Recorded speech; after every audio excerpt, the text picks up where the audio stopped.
আসসালামু আলাইকুম ওয়া রাহমাতুল্লাহি ওয়া বারাকাতুহু।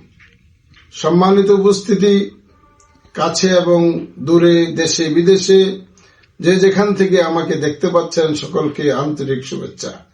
বিশেষ করে যারা বিশ্বকাপ খেলায় অংশগ্রহণ করছেন এবং যারা বিশ্বকাপ খেলা দেখছেন, এবং সকলের উদ্দেশ্যে আমি আপনাদেরকে দু একটি আবশ্যকীয় কথা বলতে চাই।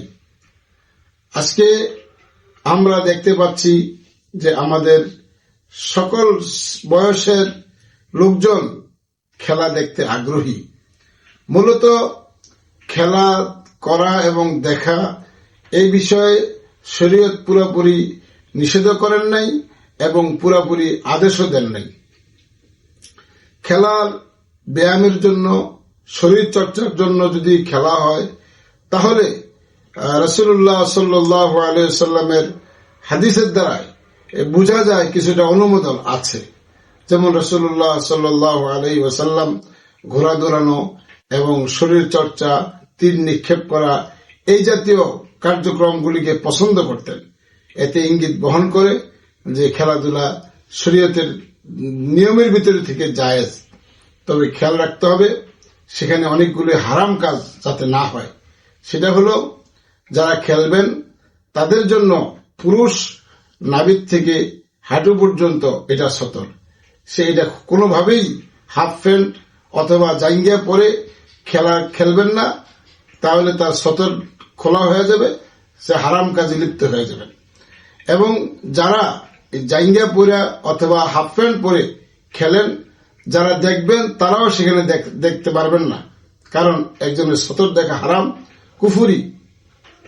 এই জন্য আমাদেরকে অবশ্যই খেয়াল রাখতে হবে যাতে আমরা এই পুরুষের যে সতর, এটা যাতে লঙ্ঘন না হয়। এছাড়া অনেক মহিলারাও এরকম হাফ প্যান্ট জাঙ্গিয়া পরে খেলাধুলা করে। অবশ্যই মহিলারা এই জাতীয় অনৈতিক এবং কবিরা গুনাহ কাজে লিপ্ত হওয়া তাদের জন্য উচিত না, কারণ মহিলাদের সতর হলো হাত এবং পায়ের তাল্লা, চেহারা ছাড়া পুরো শরীর সতর। অতএব নিজেদের সতর অন্যদেরকে দেখানো, অন্য পুরুষে তাদের সতর দেখা, উভয়টাই জিনার কবিরা গুনাহের শামিল। এই জন্য সকলকে প্রতি আমাদের অনুরোধ থাকবে যে আপনারা খেলা দেখেন, যারা খেলোয়াড় তাদেরকেও বলবো আপনারা আপনাদের সতর ঠিক রাখেন। যারা খেলা দেখছেন তারাও তাদের যেখানে সতর খোলা ওই অবস্থা তাদের খেলা দেখতে যাবেন না।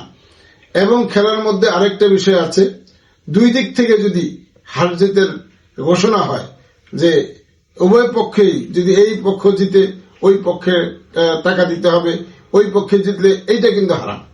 যদি আপনারা খেলাধুলা করবেন, তৃতীয় পক্ষের কেউ যদি আপনাদেরকে, যেমন আজকের বিশ্বকাপের যে পুরস্কার দেওয়া হয়, এটা আমাদের জানার মধ্যে তৃতীয় পক্ষের কেউ দেয়, এইটা জায়েজ আছে, এটা জুয়ার অন্তর্ভুক্ত না। আল্লাহ তাআলা আমাদেরকে বুঝার, আমল করার তৌফিক দান করে। এবং যারা খেলতে যান অবশ্যই নামাজের প্রতি খেয়াল রাখবেন। আপনার এই খেলার দ্বারা যদি এক ওয়াক্ত নামাজ কাজা হয়ে যায়, তাহলে আপনার এই দুনিয়াতে হয়তো সাময়িক সময় আপনি আনন্দ করলেন, কিন্তু আপনাকে জাহান্নামে অনন্তকালের জন্য শাস্তি ভোগ পেতে হতে পারে।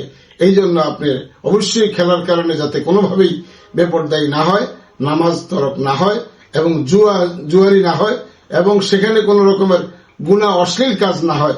আল্লাহ তাআলা সবাইকে তৌফিক দান করে।